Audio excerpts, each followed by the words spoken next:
Hi everyone, कैसे हो आप सभी लोग। आई होप आप लोग अच्छे होंगे। मैं हूं राहुल जायसवाल एंड स्वागत करता हूं आप सभी का एक बार फिर हमारे यूट्यूब चैनल jrtutorials में। फ्रेंड्स, आज अगेन आपके सामने एक मोस्ट इंपॉर्टेंट मैथ्स का लेक्चर वीडियो लेकर आ गया हूं, जिसमें हम पढ़ने वाले हमारे 7th स्टैंडर्ड के लिए मैथ सब्जेक्ट का जो हमने चैप्टर की शुरुआत की थी दोस्तों, जिसका नाम है chapter number 10 banking and simple interest. आज हम इस चैप्टर का लेक्चर नंबर 4 पढ़ने वाले हैं, यानी कि चौथा पार्ट है हमारा इस चैप्टर में।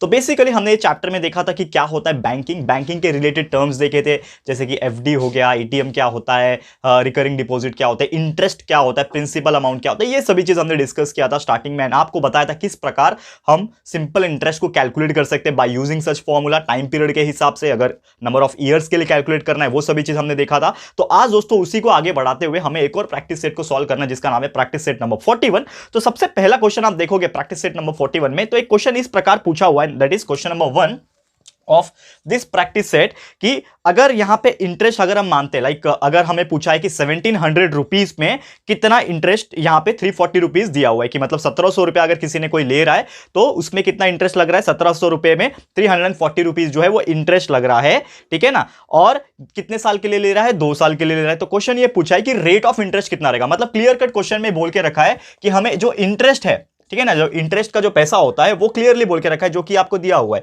कितना दिया हुआ है, इंटरेस्ट दिया हुआ है 340 रुपीज दिया हुआ है। सेकंड अगर बात करें यहां पे कितना टोटल पैसा कितना है यहां पे, मतलब प्रिंसिपल अमाउंट कितना है, तो आप देखोगे कितना है, 3400 रुपीज है, ठीक है ना, 3400 रुपया। और वही बात करें कितने साल के लिए ले रहा है, यानी कि टाइम पीरियड जो होता है वो 2 साल के लिए ले रहा है। तो यहां पे अननोन चीज क्या है, यानी कि आपको निकालना क्या है, आपको क्लियर बोला है कि रेट ऑफ इंटरेस्ट कितना होगा, ठीक है, rate of interest is equal to dash, यहां पे क्लियरली बोल के रखा है, यानी कि आपको निकालना है आर, जो आपका रेट ऑफ इंटरेस्ट होता है, R is equal to question mark, ये वैल्यू आपको कैलकुलेट करना है। बहुत सिंपल है कैलकुलेट करना। हमें एक फॉर्मूला पता है, क्या फॉर्मूला पता है दोस्तों, कि जब भी टाइम पीरियड दिया होता है, नंबर ऑफ ईयर्स दिया होता है, तो we know the one formula. क्या फॉर्मूला होता है, I is equal to P multiply by R multiply by T divide by 100, ये हमारा एक फॉर्मूला है। करेक्ट है, ये फॉर्मूला हम जानते हैं। अब यहां पे आई का वैल्यू जो है हमें दिया हुआ है, तो डाल दो आई के जगह पे जो भी वैल्यू आपको पता है वो डाल दो उसके जगह पे। पी का वैल्यू मुझे पता है क्या, यस पता है, 340 रुपीज है। उसके जगह पे फिर आर का वैल्यू पता है कि नहीं, मुझे आर का वैल्यू निकालना है, दैट्स व्हाई आर के जगह पे आर ही रखा। टी का वैल्यू मुझे 2 पता है, डिवाइड बाय 100, ठीक है। अब यहां पे होगा क्या, ये 100 जो है इधर चला जाएगा, ठीक है, ये जो 100 है वो इधर चला जाएगा, तो क्या हो जाएगा, 340 मल्टीप्लाई बाय 100 हो जाएगा, that will be equal to, ये हो जाएगा यहां पे 340 multiply by R multiply by 2, ये दो चीज हो जाएगा यहां पे। करेक्ट है। अब यहां पे हमें चाहिए क्या, आर का वैल्यू, तो आर यहां पे रखेंगे और बाकी के जो दो वैल्यू है उसको नीचे भेज देंगे। तो क्या हो जाएगा, यहां पे मैं करके दिखाता हूं आप लोग को, दैट विल बी, इसको सीधा करके लिखो तो R will be equal to क्या हो जाएगा, आर को इधर ही रख रहा हूं, बाकी दोनों को नीचे ले लूंगा, तो ये क्या होगा, 340 मल्टीप्लाई बाय कितना है, 100 है, 340 मल्टीप्लाई बाय 100, और नीचे क्या आ जाएंगे, ये दोनों आ जाएंगे, यानी कि 340 कुछ गड़बड़ हो रहे हैं, ठीक है, सॉरी, ये 3400 ना, प्रिंसिपल अमाउंट 3400 आपके क्वेश्चन में, ठीक है, सॉरी मैंने गड़बड़ कर दिया यहां पे, ठीक है, आप चेक कर लो दोबारा, यहां पे थोड़ा सा मिस्टेक हो गया, माफी मांगना चाहूंगा उसके लिए। यहां पे जो पी है ना, वहां पे कितना दिया हुआ है, 1700 दिया हुआ है, ठीक है, आप चेक कर सकते हो, ठीक है, 1700 दिया है, तो मैंने गलती से क्या लिख दिया,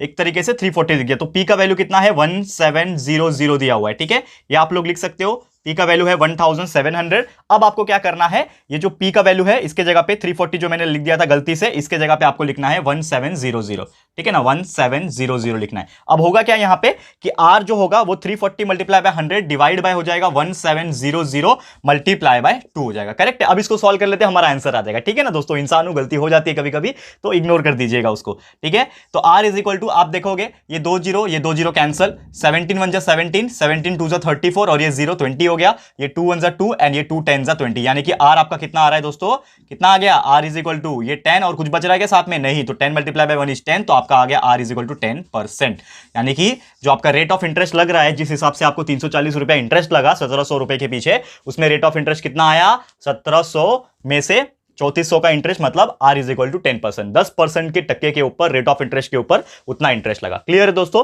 तो उम्मीद करता हूं कि ये एग्जांपल आपको बहुत ही अच्छे से क्लियर हो गया होगा। बहुत सिंपल एग्जांपल है, कुछ भी इसमें नया नहीं है, बस आपको फॉर्मूला पता है, जो चीज अननोन है, जैसे कि हर बार क्या होता था, पिछले बार जितना भी हमने लेक्चर्स पढ़े उसमें हमने एक ही चीज कैलकुलेट किया था कि आए सिंपल इंटरेस्ट निकाल के दिखाओ, सिंपल इंटरेस्ट निकाल के दिखाओ। लेकिन अभी क्या होगा, कि आपको कोई भी एक चीज ना अननोन दिया रहेगा, या तो आई नहीं दिया रहेगा या तो आर नहीं दिया रहेगा। जैसे ये एग्जांपल में आपको आर नहीं दिया था, बाकी चीजें दिया रहेगा। तो टोटल चार ही चीज तो है, interest, principal, rate of interest और टाइम पीरियड यानी कि ईयर्स। तो ये चारों में से कोई एक चीज अननोन रहेगा और आपको बाकी चीज दिया रहेगा। तो आप कैलकुलेट कर सकते हो by using this formula, very simple it is, आप बिंदास कैलकुलेट कर सकते हो। तो इसको रफ कर लेता हूं, फिर चलते हैं हमारे अगले क्वेश्चन की तरफ। ठीक है, उसको भी आपके लिए फटाफट से सॉल्व करा लेते हैं। ठीक है, ओके, तो ध्यान दीजिएगा, बहुत इंपॉर्टेंट सेशन होने वाला है, बिल्कुल वीडियो को स्किप मत कीजिएगा। Okay, let's start second example. Okay, क्या दिया हुआ है सेकंड एग्जांपल, इसको देख लेते हैं। तो सेकंड एग्जांपल की अगर हम बात करें, यहां पे इंटरेस्ट अगर हम बात करें 3,000 रुपए के ऊपर 600 रुपया जो है इंटरेस्ट लग रहा है एक सर्टेन नंबर ऑफ ईयर्स के लिए। ठीक है ना, तो what be the interest on 1500 under same condition. यहां पे बोला है कि अगर मेरा जो इंटरेस्ट है 3,000 रुपए के पीछे 600 रुपए इंटरेस्ट पड़ रहा है, तो यहां पे बोला गया है सेम कंडीशन में 1500 रुपीज के पीछे कितना इंटरेस्ट लगेगा वो हमें यहां पे कैलकुलेट करने बोला है। तो सिंपल है, आप सबसे पहले आपको क्या पता है यहां पे कि मेरा प्रिंसिपल अमाउंट कितना दिया हुआ है 6,000 रुपीज पहले कंडीशन में 3,000 रुपीज है मेरा प्रिंसिपल अमाउंट। तो प्रिंसिपल अमाउंट 3,000 रुपए पे कितना इंटरेस्ट भरना पड़ा उसको, इंटरेस्ट कितना लग रहा है दोस्तों, इंटरेस्ट लग रहा है उसको 600 रुपया। ठीक है, चलो ये मान लिया मैंने। अब प्रिंसिपल जब 3,000 था तो इंटरेस्ट 600 लग रहा है। ठीक है, अब दूसरा चीज ये है कि आपको पूछा है कि जब मेरा यहां पे क्या बोल रहा है सेकंड क्वेश्चन में कि जब मेरा यहां पे क्या रहेगा, प्रिंसिपल अमाउंट 1500 रहेगा, यानी कि जब 3,000 था तो 600 लगा तो 1,500 था, तो आपको कितना लगेगा आए वो आपको निकालने क्वेश्चन मार्क बोला है। बहुत सिंपल है निकालना, बहुत सिंपल मतलब बहुत सिंपल है। वी नो दैट कि एक दो तरीका बताऊंगा आपको, दो शॉर्टकट तरीके हैं, एक शॉर्टकट है आपका और एक आपका जो नॉर्मल एज यूजुअल मेथड होता है। तो वी नो द एक फॉर्मूला हमें पता है, I is equal to P multiply by T multiply by R divide 100। अब यहां पे ना तो रेट ऑफ इंटरेस्ट दिया हुआ है, ठीक है हटा दिया, ना तो आपको यहां पे टाइम पीरियड दिया हुआ है यानी कि नंबर ऑफ ईयर्स नहीं दिया हुआ है। तो आपको क्या बच रहा है यहां पे, पी और आई।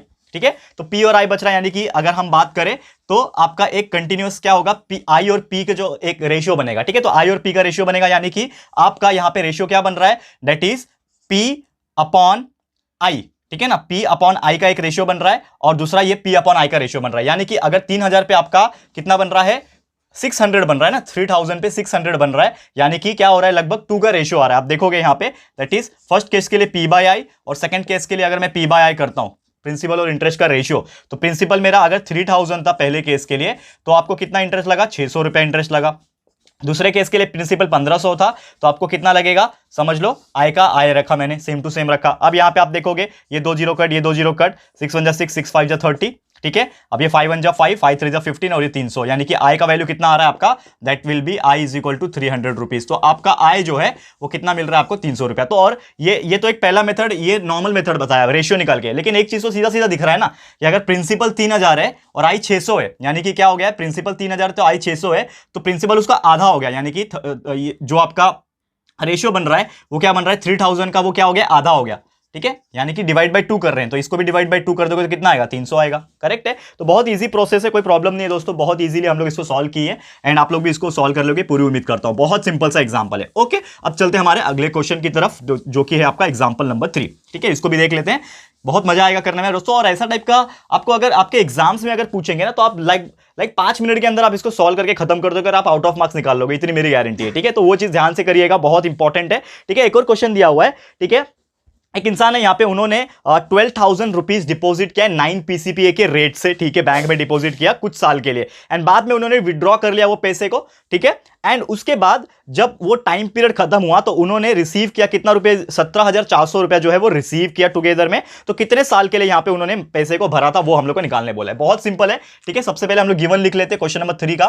ठीक है, क्या क्या दिया हुआ है हमें यहाँ पे समझना पड़ेगा। तो उन्होंने कितना पैसा भरा यहाँ पे, एक तरीके से 12,000 रुपया भरा, यानी कि प्रिंसिपल अमाउंट जो है वो आपका 12,000 रुपया हो गया। ठीक है, क्वेश्चन समझो, क्वेश्चन में ही आपके आंसर छुपे, क्योंकि क्वेश्चन पढ़ के अगर आपको गिवन लिखना आ गया कि क्या क्या दिया हुआ है तो हर चीज आसान हो जाती है, कोई भी बड़ी बात नहीं है। तो प्रिंसिपल आपका 12,000 रुपया दिया था। दूसरा चीज रेट ऑफ इंटरेस्ट दिया हुआ है आपको 9% पर एनम का, 9 पीसीपीए का आपको रेट ऑफ इंटरेस्ट दिया। चलो ठीक है, ये भी बात लिया। हाँ, और साथ में बोला है कुछ ईयर्स के लिए, तो मुझे पता नहीं है वो कुछ ईयर्स क्या है, यानी कि टी जो है आपको निकालना है, नंबर ऑफ ईयर्स जो है आपको निकालना है। और साथ में यहां पे एक चीज बोल के रखा है कि इसमें जो इंटरेस्ट जो लग रहा है at the end of the period he receive something amount, कितना लग रहा है उसको, 17,400 रुपया जो है उसने रिसीव किया, यानी कि जो अमाउंट दिया हुआ है total amount A is equal to 17,400 रुपया जो है उसने रिसीव किया। ठीक है, मतलब बैंक में उसने डिपॉजिट किया 12,000 रुपया, उसको मिल कितना रहा है, 17,400 रुपया मिल रहा है। ठीक है, ओके तो उसने बोला कि कितने साल तक उसने रखा होगा तब जाके उसको 17,400 रुपया मिला होगा। ठीक है, अब कैलकुलेट कर लेते हैं। तो सबसे पहली बात दोस्तों, कैलकुलेट करने के लिए सबसे आपको ये जो टी निकालना है, अभी आपका दिमाग कैसे चलेगा यहां पे देखो, मैं आपको खुद यहां पे सॉल्व करवाऊंगा, आपसे ही सॉल्व करवाऊंगा। देखो क्या होता है ना, हम जब एग्जाम में बैठते और ऐसा क्वेश्चन एनालाइज करने के बाद गिवन लिख लेते तो हमारे दिमाग में चलता है यार कि मैं टी कैसे निकालू। अब आपको एक फॉर्मूला बताता हूं, हम लोग को एक ही फॉर्मूला अच्छे से याद है, जो कि है I is equal to P multiply by T multiply by R divide by 100। आपके मन में यही फॉर्मूला चलेगा, करेक्ट है। मैं हमेशा बोलता हूं चलना भी चाहिए, क्योंकि जब भी इंटरेस्ट की बात आती है या फिर ये चैप्टर की बात आती है तो ये फॉर्मूला मेन है। लेकिन आप बोलोगे कि सर अगर मुझे टी का वैल्यू निकालना रहेगा तो मुझे आई का पता होना चाहिए, पी पता होना चाहिए, आर पता होना चाहिए, 100 तो दिया ही रहता है, चलो खैर ठीक है। बट आई दिया है क्या यहां पे? देखो चेक करो, अगर मेरे पास आई नहीं है तो मैं टी कैसे निकाल सकता हूं, क्योंकि एक ही चीज में दो दो अगर अननोन वैल्यू हो जाएंगे तो हम नहीं निकाल पाएंगे। तो हमें क्या करना पड़ेगा, एक फॉर्मूला और पता है आपको दोस्तों, खुद ही देखो दिमाग चला रहे हो, ये लिख के देख लिया, नहीं समझा कि आगे कुछ नहीं कर सकते, पर एक और फॉर्मूला तो है ना दोस्तों, इसको छोड़ दो फिलहाल के लिए। एक और फॉर्मूला तो है, एक फॉर्मूला मुझे पता है कि जो अमाउंट होता है वो प्रिंसिपल प्लस इंटरेस्ट होता है, ये फॉर्मूला पता है आपको। ओके, अमाउंट हमें दिया हुआ है 17,400 रुपया, ठीक है। प्रिंसिपल कितना दिया हुआ है 12,000 रुपया, ठीक है, प्लस इंटरेस्ट। तो इंटरेस्ट यहां से निकाल सकता हूं ना, तो इंटरेस्ट क्या हो जाएगा दोस्तों, interest will be equal to 17,400 से 12,000 माइनस हो जाएगा, तो आपका इंटरेस्ट बच जाएगा, यहां पे इंटरेस्ट मिल जाएगा। इंटरेस्ट कितना मिल रहा है, 17 में से 12 गया मतलब 5,000, तो यानी कि 5,400 रुपया जो है वो सिर्फ इंटरेस्ट मिला उसको। वो जो भी बंदा था उसको कितना मिला, 17,400 में से माइनस करके 12,000 मिला, तो 5,400 जो है वो सिर्फ बैंक ने उसको इंटरेस्ट दिया। लेकिन कितने साल के बाद इंटरेस्ट दिया, यानी कि टी अभी हम लोग कैलकुलेट करेंगे, क्योंकि आपको आई का वैल्यू मिल गया। अब ये जो फॉर्मूला है इसमें हम लोग डाल देते हैं, put in equation 1, put in equation number 1। क्या है हमारा इक्वेशन नंबर 1, दिस वन। तो I is equal to PTR upon 100, तो आई का वैल्यू हमें यहां से मिल गया, दैट इज 5,400। पहले डायरेक्टली क्यों नहीं डाल पाए, क्योंकि मुझे आई का वैल्यू पता ही नहीं था, तो टी कैसे निकलेगा। तो अभी आई का वैल्यू पी 5,400 पता चल गया, पी का वैल्यू दिया हुआ है 12,000, डाल दो, चलो 12,000 डाल दिया, मल्टीप्लाई बाय टी मुझे पता नहीं है तो टी का टी वैसे ही रहेगा, आर मुझे पता है कितना दिया हुआ है 9, पीसीपी है तो 9 डाल दिया, डिवाइड बाय 100 होना है, ठीक है। अब टी यहां पे मुझे चाहिए, टी का वैल्यू चाहिए, तो 100 को इससे मल्टीप्लाई कर दूंगा और ये को नीचे लेके आ जाऊंगा, मतलब डिवाइड हो जाएगा। तो आपका क्या हो जाएगा डायरेक्टली यहां पे, T will be equal to क्या हो जाएगा, ये और ये मल्टीप्लाई हो जाएंगे, यानी कि 5,400 मल्टीप्लाई बाय 100 हो जाएगा, डिवाइड बाय 12,000 मल्टीप्लाई बाय 9 हो जाएगा, ठीक है। ये हो गया। अब इसको सॉल्व कर लेते हैं, देखो ये 2 जीरो और इसका 2 जीरो कैंसल, ये 1 जीरो और इसका 1 जीरो कैंसल, 9 1 जा 9, 9 6 जा 54 होता है और एक जीरो इसके पास था, यानी कि 60 हो गया, 12 1 जा 12, 12 5 जा 60 होता है, करेक्ट है। तो आपने ये चीज निकाल लिया। क्या क्या बच रहा है, देखो कुछ बच रहा है क्या यहाँ पे, ओके। तो यहाँ पे टी का जो वैल्यू आ रहा है आपको कितना आ रहा है, लगभग 5 ईयर्स आ रहा है, तो therefore T will be equal to 5 years, ठीक है। और कुछ बच रहा नहीं है, चेक कर लेते हैं, नहीं बच रहा है ना, ठीक है। ये 5, ठीक है, 9 6 जा 54, 0 12 5 जा 60, मतलब हमारा जो परफेक्ट है प्रिंसिपल अमाउंट के हिसाब से टी जो है आपका 5 साल, मतलब 5 साल के बाद जो है उसको वो इतना इंटरेस्ट जो है मिला होगा। क्लियर है दोस्तों। तो पूरी उम्मीद करता हूं कि ये एग्जांपल आपको बहुत अच्छे से क्लियर हो गया होगा। एंड अब बाकी के एग्जांपल्स जो है मैं आप लोगों को होमवर्क दे रहा हूं, क्योंकि मैं चाहता हूं कुछ आप प्रैक्टिस करो, क्योंकि हम तो आपको पढ़ा के दे रहे हैं यहाँ पे, लेकिन क्या होता है कि कुछ कंसेप्ट वगैरह क्लियर होने के बाद आप अगर प्रैक्टिस नहीं करोगे ना तो वो चीज आपका व्यर्थ हो जाएगा, यानी कि बोलते हैं ना वेस्ट ऑफ टाइम हो जाएगा। तो आप अगर हमारे वीडियोस देख रहे हो, आपको बहुत अच्छे से कंसेप्चुअल नॉलेज क्लियर हो जाता है, तो आप अपने जो भी आपके प्रैक्टिस सेट वगैरह जो होते हैं आप उसको प्रैक्टिस करके लो सिलेबस में से, एंड उसको प्रैक्टिस करने के बाद आप चेक करो कि यस मेरे को खुद आ रहा है कि नहीं। अगर आपको आ रहा है तो डेफिनेटली आप जो है एग्जाम में बहुत अच्छे मार्क्स स्कोर कर सकते हो। तो आज के लेक्चर जो है इतना ही, हम आगे आपके लिए ऐसे ही वीडियोस लेकर आते रहेंगे, और इसके बाद का जो भी टॉपिक होगा हम आपको नेक्स्ट लेक्चर जब भी होगा हम लोग लेकर आ जाएंगे। तो आज के लिए इतना ही। हमारा लेक्चर आपको कैसा लगा है प्लीज हमें कमेंट करके बताना है, और अगर आपको ये वीडियो अच्छा लगा है फ्रेंड्स तो प्लीज वीडियो को लाइक कीजिएगा, शेयर कीजिएगा अपने सारे फ्रेंड्स लोगों के साथ, फटाफट से शेयर करो। एंड अगर आपने अभी तक इस चैनल को सब्सक्राइब नहीं किया है तो फटाफट से हमारे इस चैनल को सब्सक्राइब कर लेना, साथ में बेल आइकन को प्रेस कर लेना, ताकि जब भी हम लोग वीडियो लेकर आएंगे आप लोग को नोटिफिकेशन मिलती रहेगी। ठीक है फ्रेंड्स, तो मिलते हैं हमारे अगले वीडियो में। यह वीडियो देखने के लिए thank you and good bye.